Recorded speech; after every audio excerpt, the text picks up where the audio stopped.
오늘 여호수아 말씀을 통해서 돌파하는 삶, 우리의 삶에 한계가 있고 어느 순간에 무기력감 가운데 빠지게 되고 어떻게 이런 일들을 극복하거나 해결할 수 있을까, 이런 질문들을 하게 되죠. 그럴 때 이것을 돌파하게 하시고, 그리고 그 돌파할 때 전능하신 주님을 경험하게 되는데, 이 여호수아 말씀을 통해서 우리가 그것을 묵상하고 누리고 있습니다.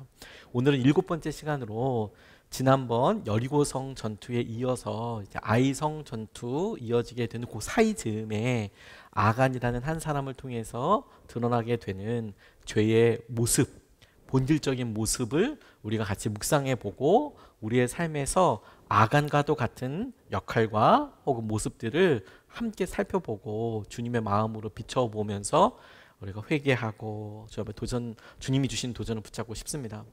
여름 성경학교 기간 동안에 아이들에게 가장 많이 전하는 말씀은 복음과 관련된 일입니다. 우리의 죄, 우리가 어떻게 죄인인지에 대해서 설명하고 아이들에게 그것을 체험할 수 있도록 도전하는데, 이것은 아이들에게만 필요한 것이 아니라 저와 여러분들 모두에게 필요한 일이라고 싶습니다. 애들이 10년, 20년, 많아봐야 청년들 20년 살았는데 뭔 그렇게 어마무시한 죄를 지었을까요? 애들이 눈물 흘리면서 회개하는 것을 부모들이 바라지 않습니까? 그런 죄된 본성을 깨닫고 주님을 찾게 해달라고 기도하는데, 우리 솔직히 말해보자고요. 애들이 죄가 더 많습니까? 부모인 우리가 더 죄가 많습니까?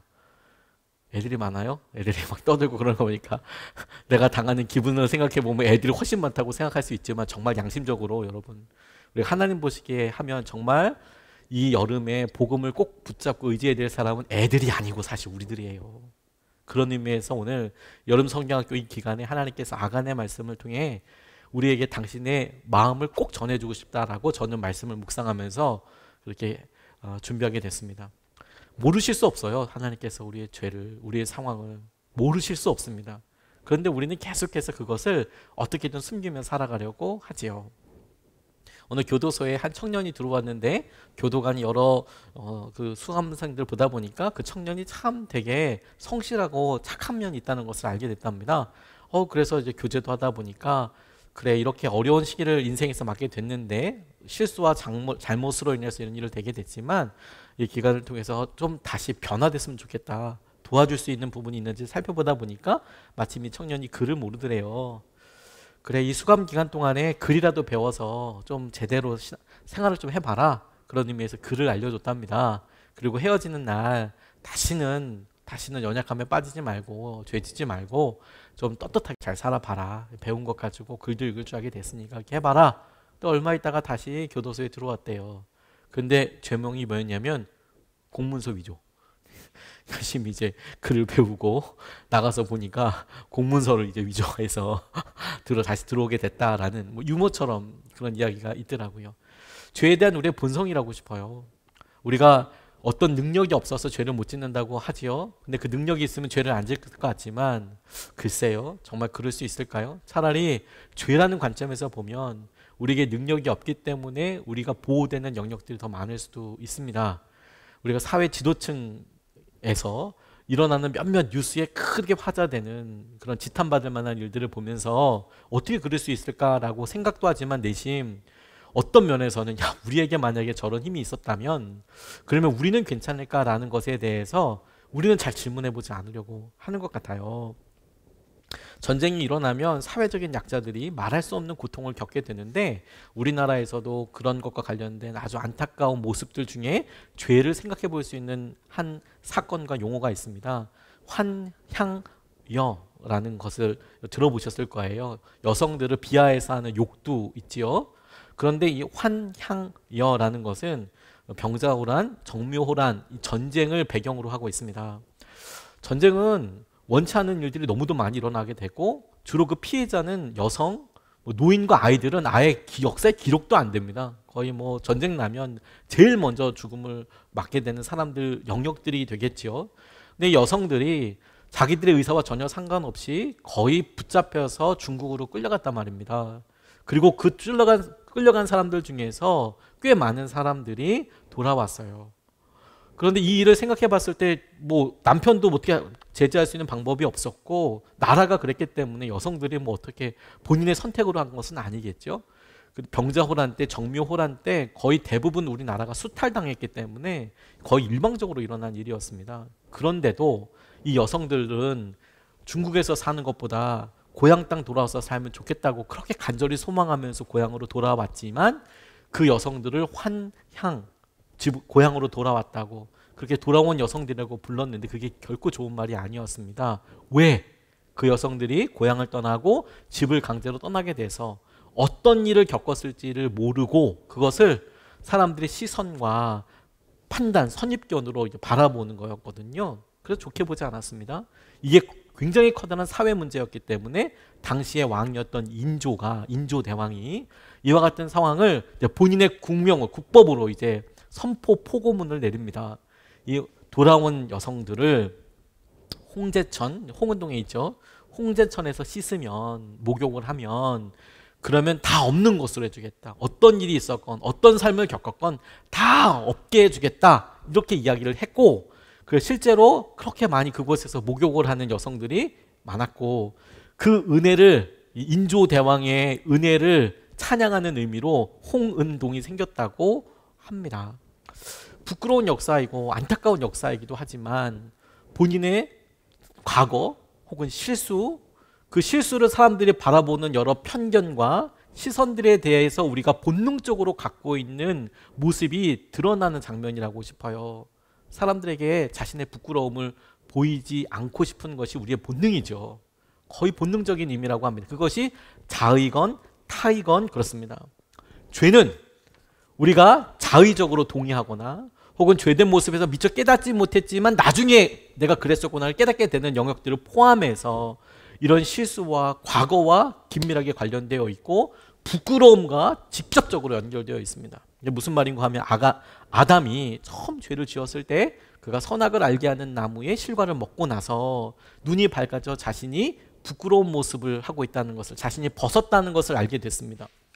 벗은 것은 부끄러운 것일 수 있지만 두려운 것은 아닐 텐데 본인이 벗었다는 사실을 알고 난 다음에 하나님께서 아담과 하와를 찾으실 때 그들의 마음속에 자연스럽게 일어났던 감정이 뭐냐면 두려움이었어요.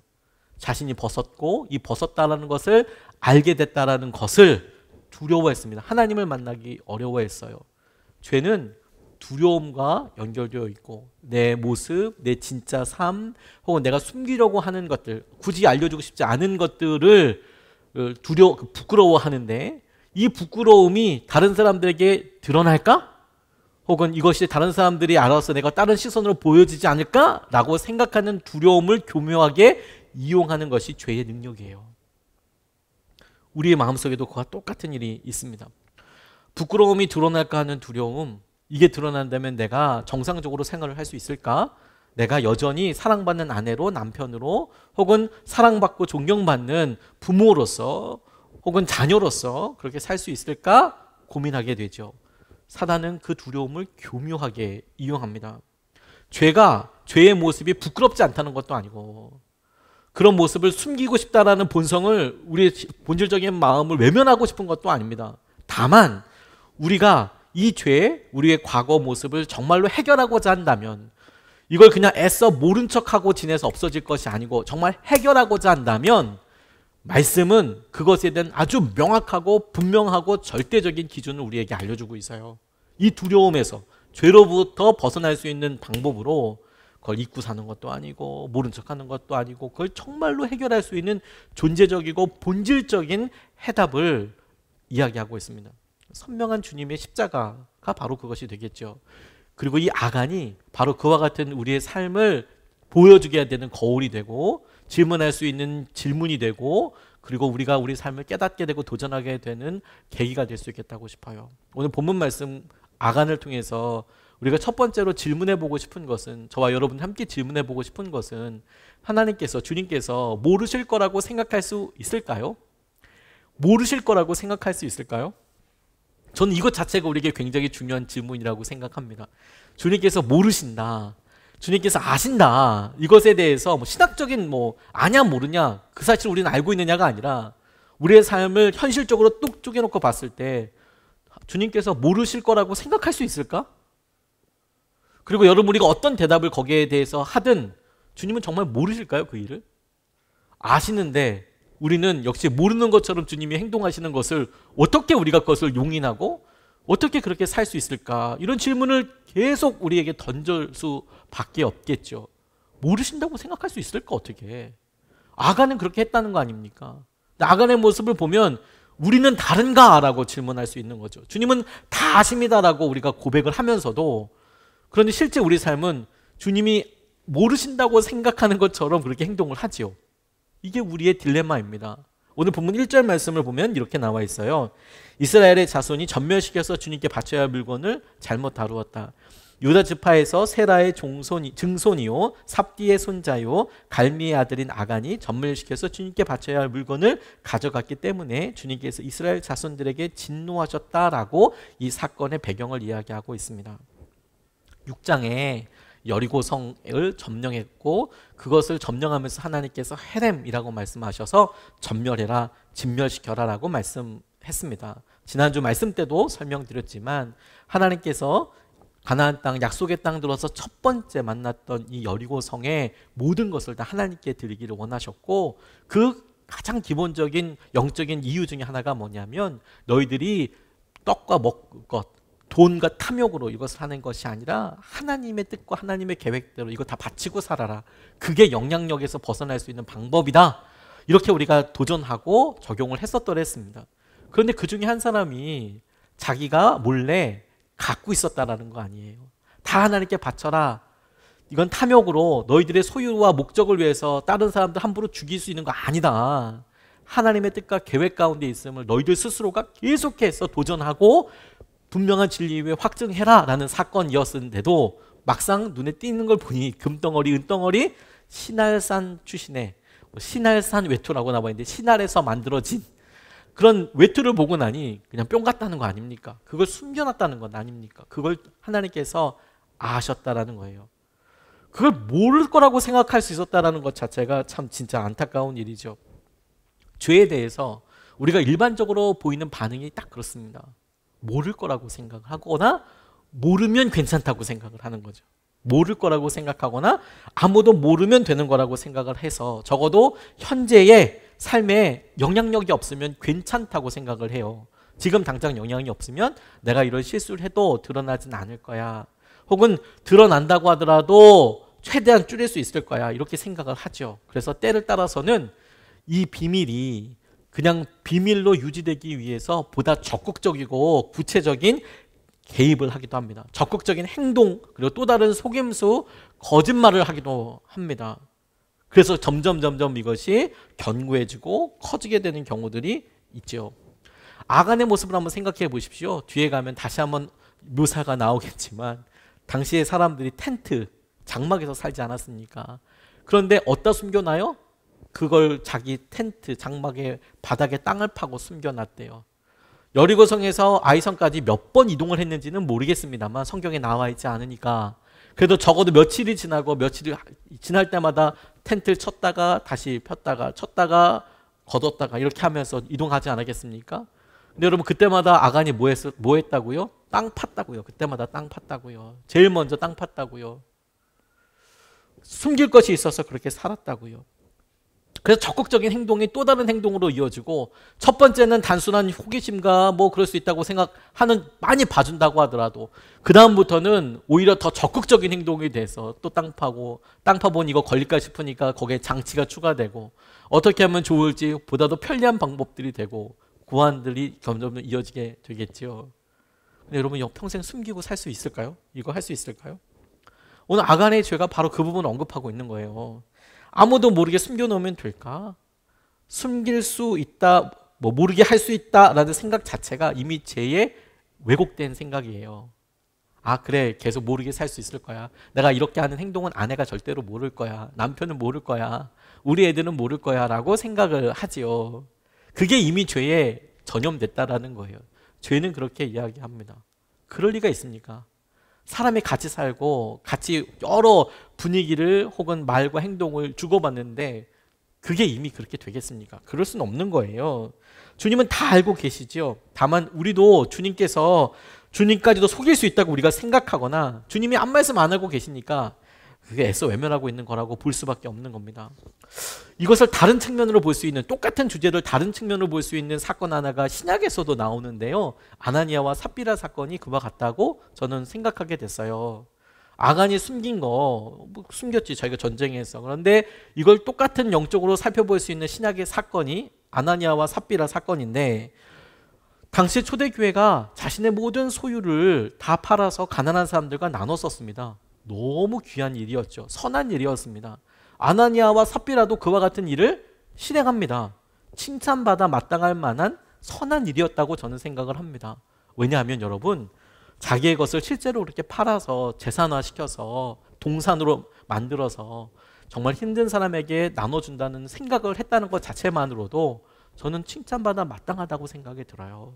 적어도 그 모습 자체만 봐도 와, 저보다 훨씬 더 나은 부분이 있다고도 할 수 있겠다 생각하게 됐어요. 그럼 도대체 어디가 죄라고, 어디서 죽을 만한 일이라고 이야기하는 걸까? 그걸 놓고 묵상하면서 저는 이렇게 생각하게 됐어요. 당시에 그렇게 필요를 채우면서 그것을 사람들에게 나누는 것이 초대교회 사람들에게 정말 커다란 존경의 대상이었거든요. 전 당연히 받아야 될 존경이라고 생각합니다. 아나니아 삽비라 부부가 시작됐던 것이 선한 것일 수 있어도, 훌륭한 반응이었다고 할 수 있어도, 그들이 그들의 재산의 일부분을 숨겨두고 와서 제자들 앞에 두고서 전 재산이라고 이야기한 것이 죽음에 이르게 된 원인이었다고 싶어요. 그거 일부분은 띄워놨다고 해도 누가 뭐라고 합니까? 베드로도 그 얘기하는 거거든요. 아니, 자기 재산이고 자기가 팔아서 가난한 사람들한테 나누자는데 그거 뭐 일부분은 좀 떼놨어요 라고 이야기한들 너 나쁜 놈이라고 이야기하겠습니까?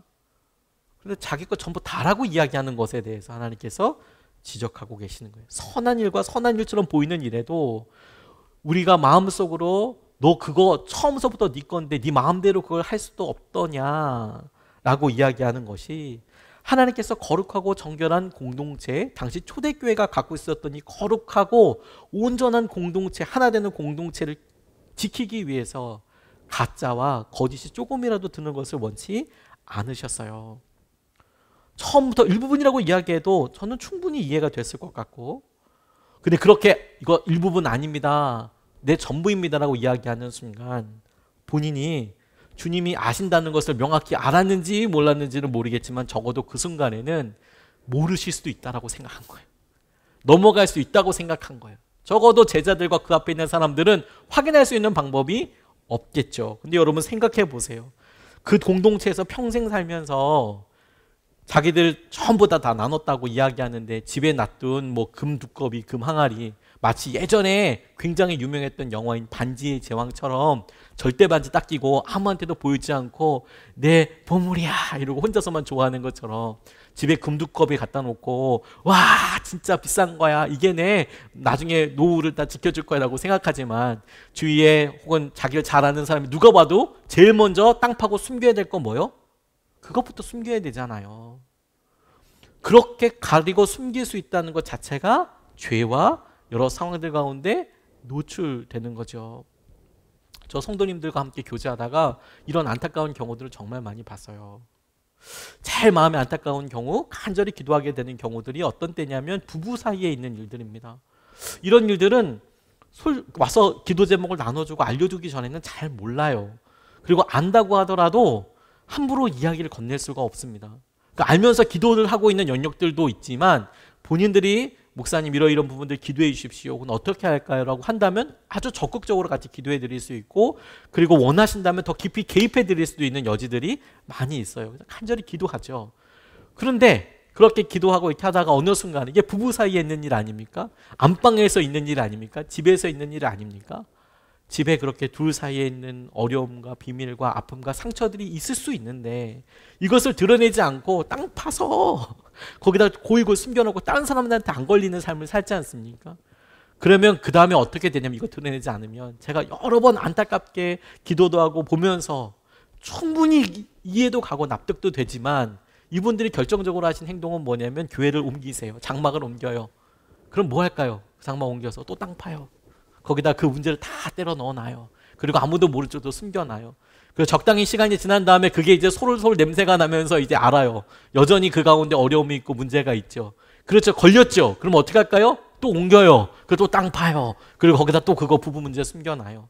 자, 그렇게 10번 옮기면 그게 없어질까요? 100번 옮기면 옮겨질까요? 그렇지 않아요. 그걸 드러내고, 그리고 그것에 비로소 고백하고 비로소 붙잡게 되었을 때 죄에 대한 영향력을 끊어버릴 수 있게 되는 겁니다. 아나니아 삽비라처럼 그 일이 진짜와 가짜가 정말 중요하다. 정말 믿는 것과 믿는 척하는 것과는 차이가 난다. 아무리 작아도 하나님께서는 모르실 수 없다라고 우리에게 정확하게 이야기해주고 계시는 겁니다.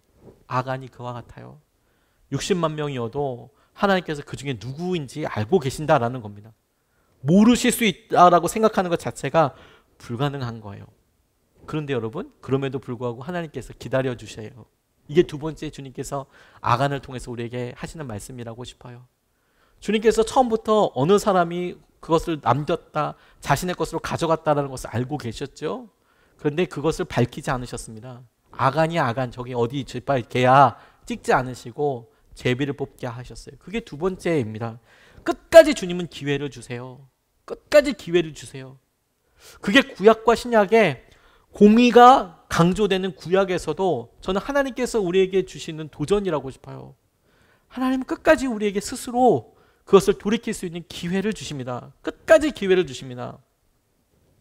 10절에서부터 13절까지 말씀에 주님께서 여호수아에게 말씀하시는 내용입니다. 일어나거라 어찌하여 이렇게 엎드려 있느냐. 이스라엘이 죄를 지었다. 나와 맺은 언약, 지키라고 언약 명령한 그 언약을 그들이 어겼고 전멸시켜서 나 주에게 바쳐야 할 물건을 도둑질하여 가져갔으며 또한 거짓말을 하면서 그 물건을 자기들의 재산으로 만들었다. 그래서 이스라엘 자손은 원수를 대적할 수 없었고 원수 앞에서 패하여 물러섰다. 그들이 자청하여 저주를 불러들여서 그들 스스로가 전멸시켜야 할 물건이 되었기 때문이다. 너희들 가운데에서 전멸시켜 나 주에게 바쳐야 할 물건을 없애지 아니하면 내가 다시는 너희와 함께 있지 않겠다. 일어나서 백성을 성결하게 하여라. 너는 그들에게 말하여라. 너희는 스스로 성결하게 하여 내일을 맞이할 준비를 하여라. 주 이스라엘의 하나님께서 이렇게 말씀하신다. 이스라엘아, 너희 가운데 전멸시켜서 주님께 바쳐야 할 물건이 있다. 그것을 너희 가운데서 제거하기 전에는 너희의 원수를 너희가 대적할 수 없다라고 이야기합니다. 이걸 길게 다 읽어드린 이유가 뭐냐면 아간이 제비 뽑기 전에, 주사위 던지기 전에 적어도 하루의 시간이 있었다는 거예요. 그리고 그와 같은 일로 내일 만나게 될 것이라고 이야기도 다 얘기해 줬다는 거야. 여호수아에게. 너희들 중에서 이 아이성 패배가 그냥 온 것이 아니라 너희들 가운데 죄 지은 이가 있어서 그렇다. 그 죄 지은 내용은 이와 같다. 그래서 전쟁을 이기기 위해서나 그 죄를 해결하기 위해서는 이와 같이 해야 한다고 성경이 쭉 길게 설명을 하고 있습니다. 그리고 하루를 기다리는 거예요. 이건 뭘 위한 시간일까요? 정보가 다 전해질 때까지의 시간이라고 볼 수 있지만 저는 그렇지 않습니다. 적어도 아간에게 있어서는 그렇지 않겠다고 싶어요. 들켰구나. 걸렸구나. 이걸 주님 앞에 갖고 나올 수 있는 시간, 스스로 갖고 나올 수 있는 시간, 스스로 이것이 잘못된 것을 고백할 수 있는 시간, 바로 그거인 거죠. 하나님께서 처음부터 아간의 이름을 밝히지 않으셨습니다.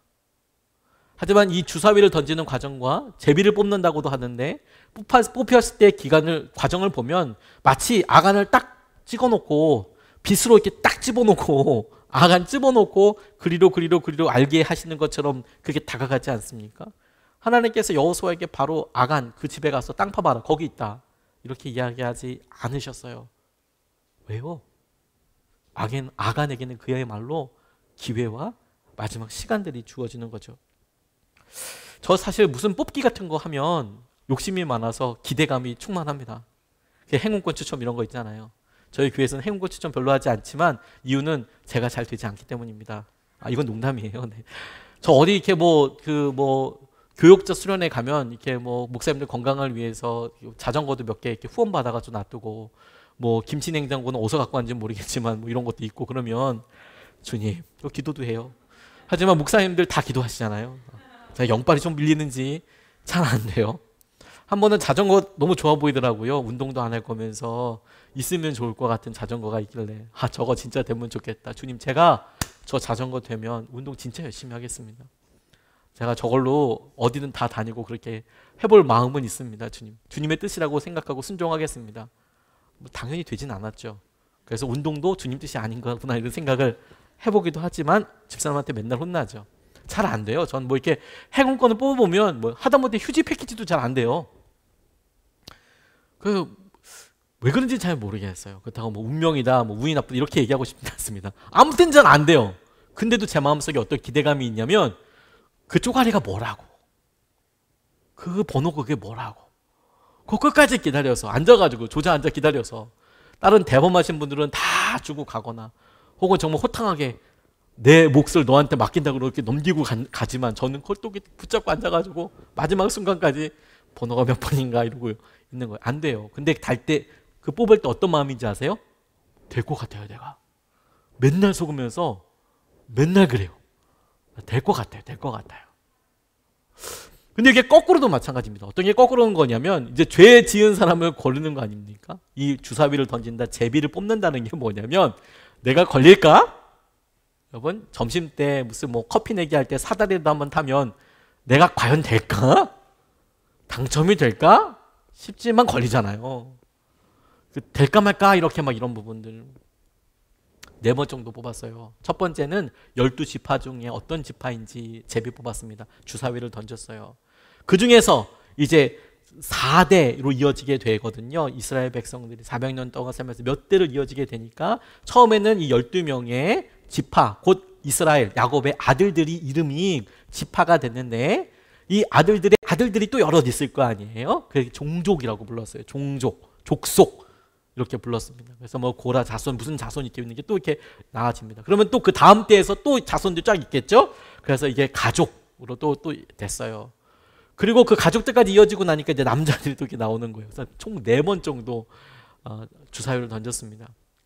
자, 누구에게 이런 일이 있다는데 누구한테 죄가 있는지 한번 보자라고 주사위를 던졌을 때 12지파 중에 어느 지파가 딱 걸린 거죠. 그때만이라도 아간이 나 걸릴까? 혹은 나 그냥 드러나겠다. 나를 향해서 지금 이 포위망이 쫄구나. 그래 그때라도 잘못했습니다 라고 이야기한다면 그가 했던 행동 자체가 용서받거나 책임은 져야겠지만 하지만 전혀 다른 태도가 됐을 거예요. 나간 놓쳤습니다. 걸릴까? 그랬더니 자기 자손이 자기 족속이 뽑혀요. 걸릴까? 그랬더니 자기 가족이 뽑혀요. 걸릴까? 진짜 걸릴까? 딴 집에도 있는 거 아니야? 이런 일이? 그리고 이제 마침내 자기가 걸렸어요. 그 모든 순간이 아간에게 있어서는 돌이킬 수 있는 기회예요. 근데 그걸 놓치고 삽니다. 하나님께서 차라리 아간이라고 처음부터 찍어두고 놔뒀으면 좋았을 텐데 처음부터 알고 계셨을 텐데 하나님 그렇게 하지 않으셨습니다.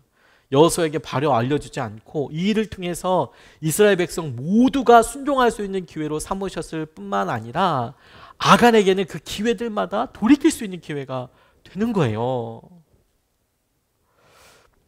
사람들의 죄가 우리들 가운데서도 계속 드러납니다. 우리 삶에서.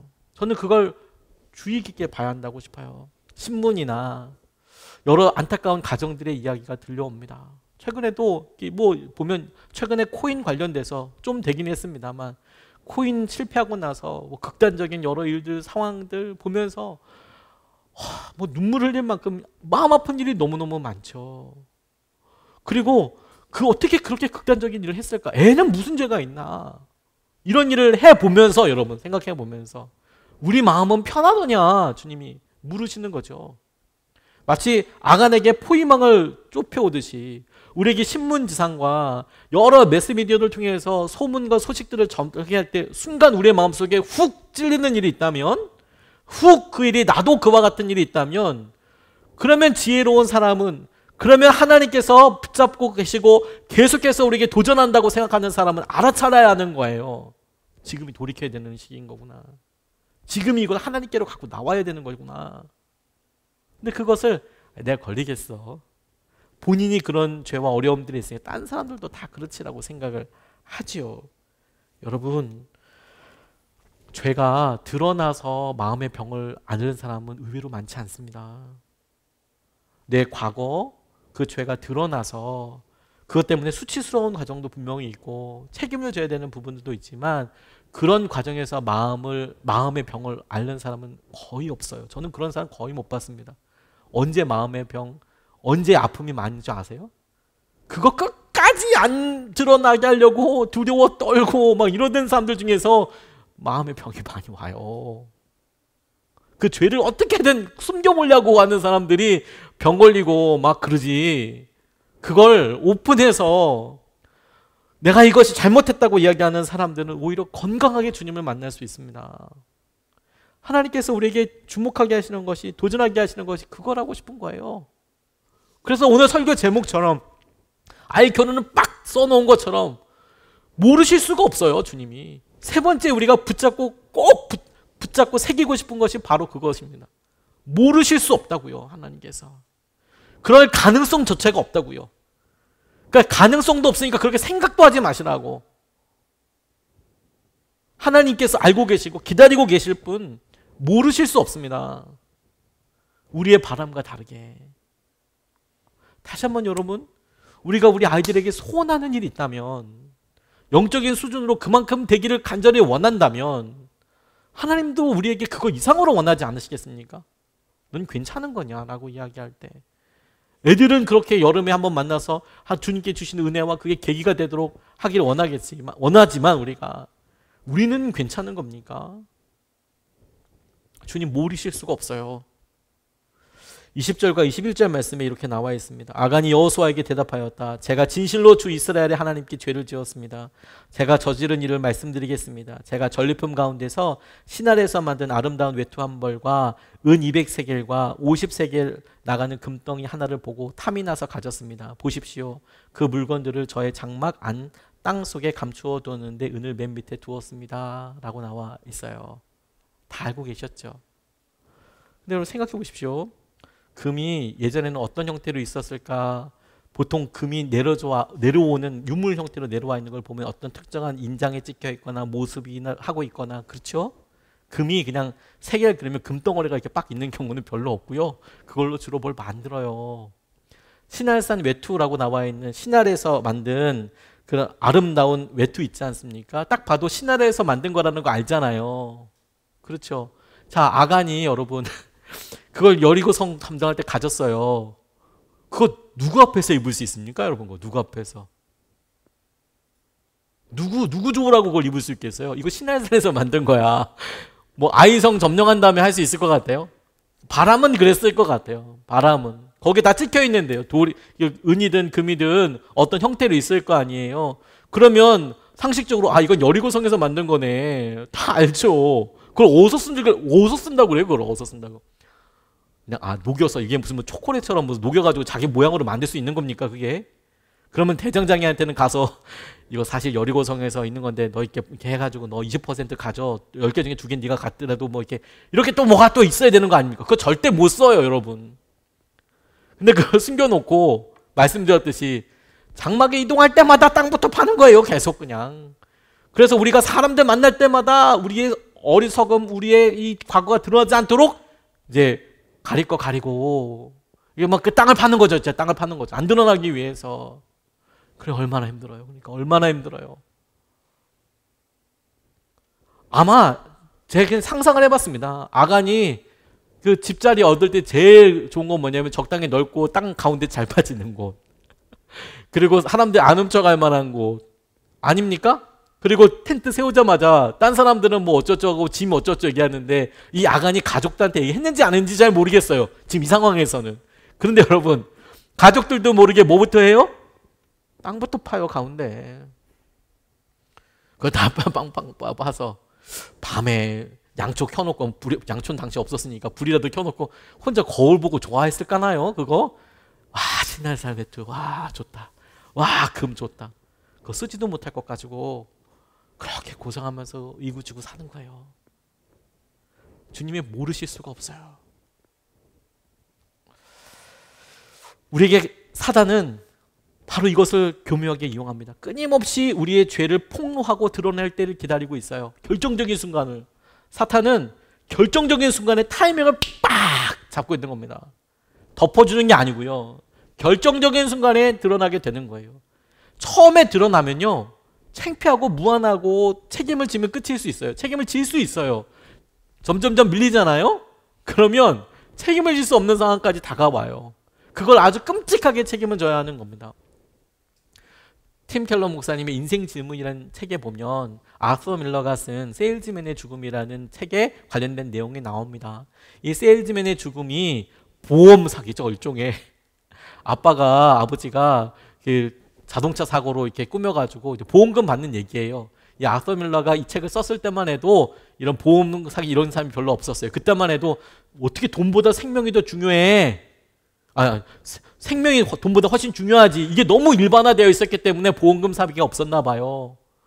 요즘 신문에서 문득문득 나는 거 보면 너무 끔찍한 만큼 그렇게 되지만 당시만 해도 이건 상상할 수 없는 범죄였기 때문에 아서 밀러가 그렇게 그린 거라고 싶어요. 목숨이랑 돈은 바꿀 수 없다고 생각했으니까. 요즘은 뭐 웃기죠. 뭐 그냥 세일즈맨의 죽음보다 더 철저하게 만들어 이렇게 하는 사람이 있을 수도 있을 거예요. 근데 당시만 해도 이 세일즈맨의 죽음이 이런 내용입니다. 윌리 로먼이라는 사람이 패배의식에 젖어서 비교하다 보니까 나는 다른 사람들보다 성과도 나쁘고 진급도 안 되고 돈도 많이 못 벌고 이런 남성이었어요. 패배의식에 젖어 있어 출장 세일즈맨이었습니다. 영업하는 사람이었던 거예요. 영업. 그런데 여러분 회사에서도 영업을 할 수밖에 없겠죠. 어떤 직군에 있어도 자기 회사에서 만드는 물품을 영업을 해서 당연히 팔아야 됩니다. 모든 사람들이 그렇게 하지요. 하다못해 조선소는 뭐 영업을 안 할 것 같습니까? 큰 배 판다고 해서 가만히 기다리는 게 아니고 부지런히 팔아야 되는 거예요. 발전소도 팔아야 되는 거고 자동차도 팔아야 되는 거고 그렇게 해야죠. 근데 이 사람은 자기 하면서 패배의식에 젖어 있는 출장, 그러니까 영업하는 세일즈맨으로 자기 연민에 빠져서 출장 때마다 외도를 하는 거예요. 외도를 일삼았어요. 그러면서 여느 남자들처럼 이렇게 변명합니다. 내 인생이 고달프니까 내가 뭐 누구한테 이런 위로를 받겠어. 집에 가면 날 알아주겠어. 와, 외도에 아무런 의미가 없다. 내 아내를 미워하는 것도 아니고 자녀들을 버리려고 하는 마음도 조금도 없다. 그냥 이건 다른 사람들이 하는 것처럼 그냥 외도를 너무 당연하게 생각하면서 아무런 의미도 없다. 밤에 외로워서 뭐 이런 느낌으로 그냥 합류한 거예요. 그렇게 위안을 삼으면서 지내고 있는데 이 주인공 윌리 로먼의 진짜 마음의 위안은 자기 아들이었습니다. 비프라는 자기 아들이 자기를 우상처럼 우리 아빠 그래도 너무 힘들게 고생하는데 어디 외지에 가서 어렵고 고생하는데 그렇게 끊임없이 좋아해주고 존경해주는 것이 이 아빠에게는 자존심이고 프라이드였어요. 자존감. 그래 내가 너 때문에 이렇게 일을 하는 거야. 너한테 좀 좋은 환경을 주고 싶고. 근데 어느 날요 이 아들 비프한테 외도를 들키게 됩니다. 못내 진짜 괴로운 장면이죠. 처음에 이 아빠가 윌리가 허풍을 떨면서 야 너도 어른이 되면 이런 일들을 다 알게 된다. 너도 다 이해하게 될 거야. 대부분 우리 부모들이 자녀들한테 해주는 너도 내 나이가 되면 알게 될 거다. 이게 어떤 면에서는 굉장히 그럴 수도 있거든요. 그런데 우리의 죄나 우리의 잘못을 포장하기에 마땅한 말은 아니죠. 그런데 당장 설명할 말이 없으니까 너도 어른이 되면 이거 다 알게 될 거야. 이런 의미를 알게 될 거야. 그리고 나중에 그래도 이 아들이 빤히 쳐다보니까 윌리가 그 아들한테 야, 다 잊어버려. 다 잊어버려. 별거 아니니까 다 잊어버려. 못 봤다고 해. 이렇게 이야기를 윽박을 질렀습니다. 그러면 없어집니까 여러분? 근데 끝내 이 비프가 거짓말쟁이 사기꾼 이러고 달아나 버렸대요. 그리고 바로 그 순간에 이제 윌리가 마음이 팍 꺾이는 거죠. 팍 꺾이는 거죠. 합리화시키고 자기의 삶에서 그렇게 이야기했던 모든 것들이 싹 다 드러나게 되는 거죠. 자기의 진짜 모습이 다 드러나게 되는 거죠. 그렇게 드러나게 되면 세일즈맨의 죽음의 그 결말처럼 생명보다 돈이 더 중요하고 이것밖에 물려줄 수 없었겠다는 생각이 드는 거예요. 그러면 그렇게 내 중요한 가치와 상황이 없어지니 어떤 결정이에요? 내가 죽어서라도 내 자녀한테 돈 물려주면 되겠지. 그런 삶을 살아요. 여러분 과정이 어떻든지 간에 우리는 괜찮습니까? 우리는 괜찮아요? 우리는 더 좋은 거를 물려주려고 사는 겁니까? 주님은 사단은 끊임없이 우리의 죄를 드러낼 타이밍을 찾고 있지만 주님은 우리의 죄를 묻지도 따지지도 않고 덮어주셨어요. 거기서부터 시작하셨어요. 주님이 우리의 죄를 일일이 다 듣고 나서 그래서 십자가를 지신 것 구약시대 때 제물을 드릴 때 그 염소와 양이 오면 그 머리에다가 제가 예배하는 사람이면 제사장이 아니라 예배하는 사람이면 먼저 거기다 안수하고 내 죄를 다 이야기해요. 내가 다 이야기하면 제사장도 듣겠죠. 그렇게 다 이야기한 다음에 얘를 잡아요. 그러면 제사장은 이제 잡아주는 역할만 하거든요. 그리고 이제 날라주는 역할을 해요. 잡고 자르고 이런 것도 본인이 다 해야 돼요. 그러니까 어쨌든 제사장도 듣잖아요. 그 죄가 먼저 선포되고 그게 제단으로 드려지잖아요. 근데 예수님은 어떻게 하셨냐면 그렇게 안 하고 먼저 십자가를 지셨어요. 우리가 아직 죄인이었을 때 주님께서 우리를 사랑하셔서 먼저 돌아가셨다고요. 그러면 돌아가셨으니까 다 없어지는 거냐? 이게 아니고요. 우리 죄를 인하여 대가를 지불하신 주님으로 인하여서 그 죄에 매이지 않고, 그리고 주님이 다 알고 계시니까, 그 죄 때문에 돌아가신 우리 심정을 다 아신 그분이 다 알고 계시니까 우리가 비로소 이야기를 해요. 주님께 회개를 해요.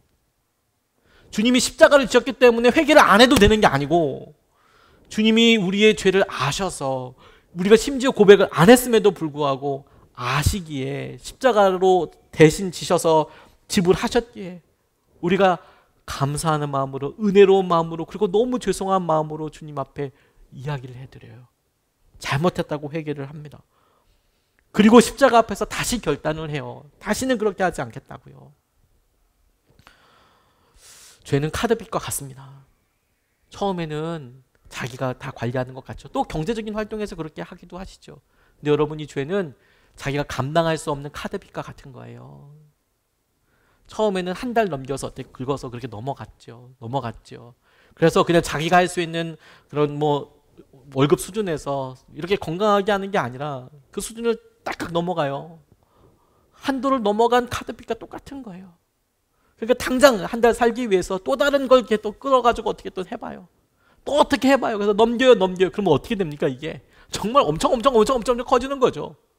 나중에는 어떻게도 할 수 없는 상황이 돼버리는 겁니다. 죄가 딱 그렇다는 겁니다. 다른 사람의 신용을 땡기듯이 내가 앞으로 있어야 될 여러 일들, 상황들을 가지고 죄를 덮느라고 계속 그렇게 관계들을 맺어가요.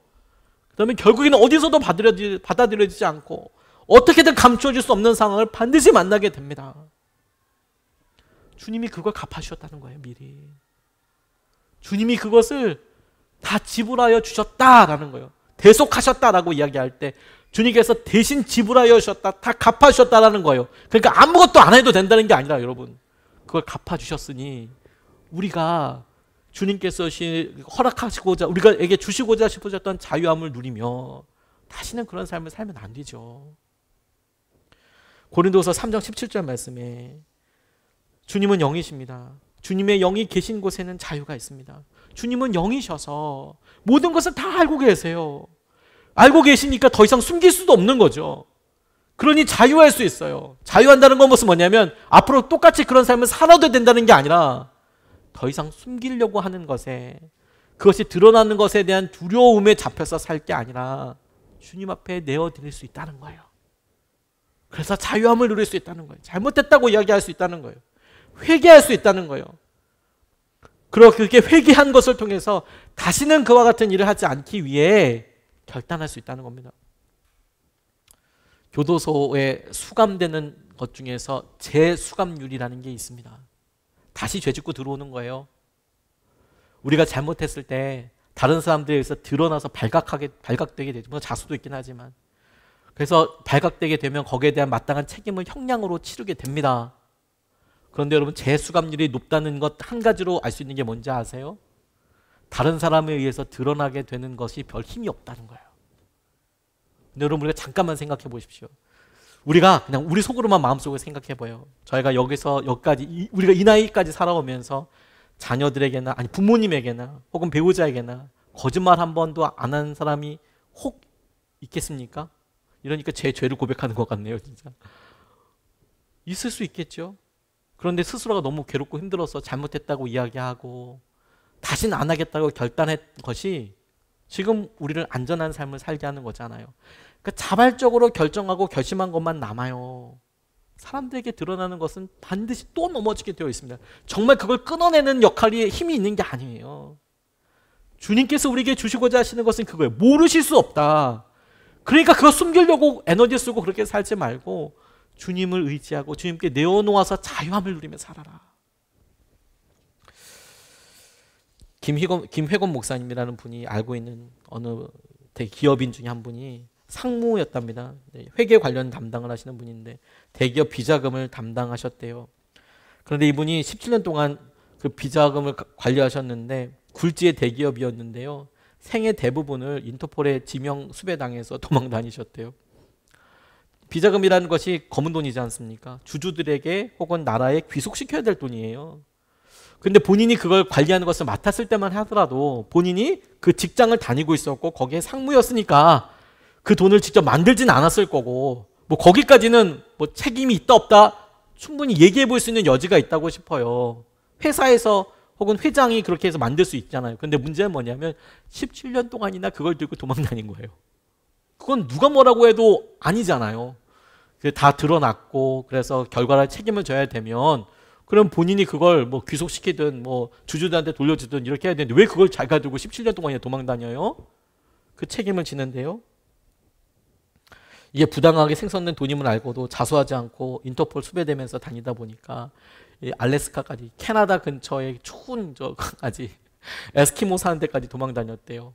얼굴이 현상범으로 계속 이렇게 되니까 자기 없는 곳으로 계속 움직여야 되잖아요. 그러니까 아예 사람이 없는 곳 에스키모가 사는 캐나다 북쪽까지 막 올라가서 사는 거예요. 그러니 뭐 얼마나 편한 삶 살겠어요. 그거 뭐 돈이 비자금이니까 뭐 1, 200만 원은 확실히 아니었을 것 같아요. 그러죠? 1억도 아니었을 것 같아요. 제 느낌에는. 얼마인지는 모르겠지만 17억이나 그거 하지 못하고 이렇게 숨겨 돌아다녔던 걸 가만 생각해 보면 아마 우리가 상상하기에 아주 가장 많은 돈이었을 것 같아요. 그거 쓰기나 편하게 썼을까요? 그 돈? 17년 동안 돌아다니면서 막 큰 호텔에서 이러고 살았을까요? 뭐 살았다고 해도 그게 좋았을까요? 나중에 이분이 도망 다니다 해도 안 되니까 몸이 아프더래요. 그래서 뉴저지에 동생이 살았는데 여동생이 가서 보니까 몸이 아파서 병원 검진을 받아보니까 폐암 말기였던 거예요. 그래서 장부와 함께 비자금 장부와 함께 그의 인생이 폐암으로 끝나는 겁니다. 그래서 17년 동안 이제 마침내 병 걸려서 어떻게 살 수 있는 방법이 없으니까 한국에 돌아올 생각을 해요. 17년 동안 보지 못했던 아들을 보기 위해 모든 걸 포기하고 임종을 맞으러 한국에 돌아온 거예요. 17년 동안 아들도 못 봤어요. 아들도. 그거 가지고 있으려고. 죽을 때가 돼서.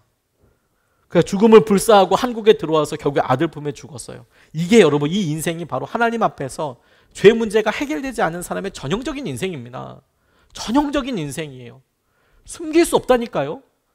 그 가장 강력한 마지노선이 어디냐면 모든 사람의 죽음 이후에 심판 앞에 서게 된다는 거 아닙니까?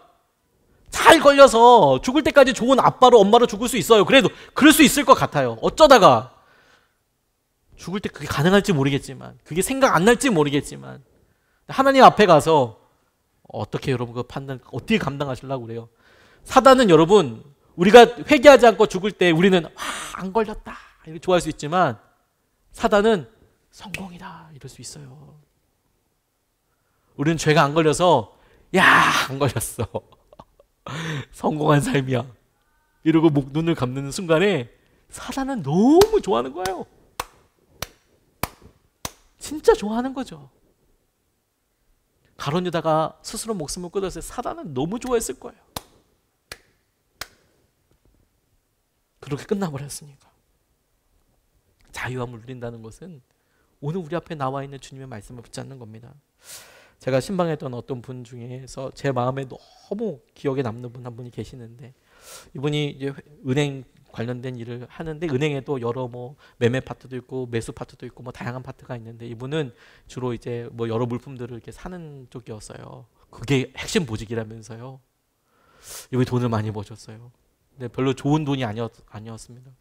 본인이 거의 처음 들어갔는데 조금 이제 분위기가 좋아지고 막 이렇게 좋아지니까 이제 선배들이 조금씩 방법을 알려주는 거예요. 어떻게 만났을 때 이제 봉투 받는 법 이런 거. 그래서 뭐 구입할 때마다 이렇게 이제 뭐 좀 많이 받으시는 거예요. 맨날 술 파티. 본인 이제 주일에는 교회 가서 열심히 사역하셨지만 맨날 술 파티에다가 그 술 한 잔 먹을 때마다 봉투 하나 이렇게 오고 봉투 열어보면 적지 않은 돈이 또 이렇게 있고 그래서 아파트도 사시고 차도 좋은 걸로 계속 바꾸시고 아니 뭐 거의 뭐 직급도 거의 없는데 뭐 계속 근데 뭐 그분이 그러니 그 보직 거기 그 부서는 뭐 완전 뭐 닐일이요 막 엄청난 거예요.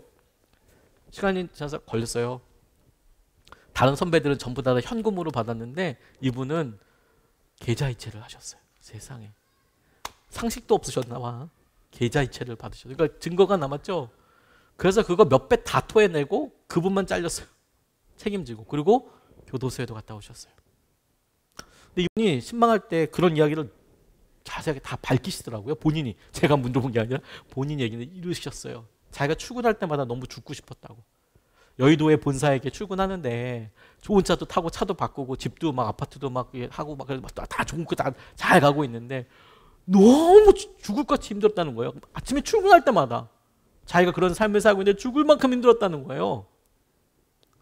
근데 다 들어서 다 벗게 다 드러나고 그리고 이제 그 빚도 이제 뭐 다 갚아가야 되는 거죠. 그리고 동종업계는 들어갈 수도 없어요. 이제 그 정가가 남고 또 그런 식으로 정가가 남으면 아무것도 할 수 없죠. 그래서 이제 몸으로 하는 일을 하셔야 되는데 이분이 신방가인데 그러시는 거예요. 자기 너무 지금 행복하다고. 내가 땀 흘린 만큼 내가 이거 가지면 되니까 내 지금 너무 행복하다고 너무 좋다고 그러시더라고요. 와, 제가 그분 보고 죄의 자유함에 대해서 주님께서 우리에게 정말로 주시고자 하시는 마음에 대해서 알았어요. 여러분, 휴가철입니다. 가족들과 함께 많은 시간들을 보내시겠죠. 혹시 여러분 중에서 아내나 남편이 받아야 될 그 전화를 대신 받는다면 곤란한 전화가 있다면 그런 관계는 끊어야 되는 거예요. 부모님이 힘들어하실 내용을 알고 있다면 아간처럼 어떻게 땅을 잘 팔 것인가를 고민할 게 아니라 그거 내어놓아야 되는 거예요. 하나님 앞에. 지금 지나면 좋을 것 같죠? 아니요. 결정적인 순간에 우리를 정말 어렵고 힘들게 할 거예요. 사단은 계속 순간순간 넘어가기를 원할 거예요. 다시 한번 떠올려 보세요. 우리가 마지막 눈 감는 날, 그래, 우리 주위에 있는 가족들은 몰랐으니까 진짜 좋은 사람이었다고 얘기해 줄 수 있고 우리도 안심하면서 넘어갈 수 있지만 사단은 너무 좋아하는 거죠. 이게 없으니까. 그리고 하나님 앞에 가서 이제 그게 다 드러나는 거죠. 그럼 뭔 의미가 있습니까, 여러분? 그럼 뭔 의미가 있습니까? 이번 가족들과 함께하는 삶의 휴가 기간에 그리고 오늘 우리 여름 성경학교의 말씀에 우리가 진리로 같이 반응하면 좋겠습니다. 우리가 찬양하고 같이 기도하고 싶습니다. 회개할 때 여러분, 저는 공개적으로 회개하는 것에 대해서도 지지하고 너무 좋아하지만 제일 중요한 거는 진실된 마음이에요. 어떤 형태보다도 하나님께 진실한 마음으로 내어놓는 겁니다. 주님께서 죄명을 먼저 말한 다음에 십자가를 지신 게 아니고 십자가를 지시고 그 십자가 앞에서 우리가 죄인인 것을 고백하길 원하세요. 그리고 십자가 사건은 이미 일어났고요. 우리가 과거에 은혜 받은 적이 있죠. 하지만 여전히 연약하죠. 우리가 복음이 업투데이트 되는 게 중심이 아니라 회개가 업데이트 돼야 되는 거예요. 회개가 하나님께 회개하고 나아가는 거예요. 오늘 같이 찬양하고 그 십자가 앞에서 우리의 죄와 우리의 상황을 고백드리고 다시 한번 주님 앞에 우리의 마음을 모을 수 있으면 좋겠습니다.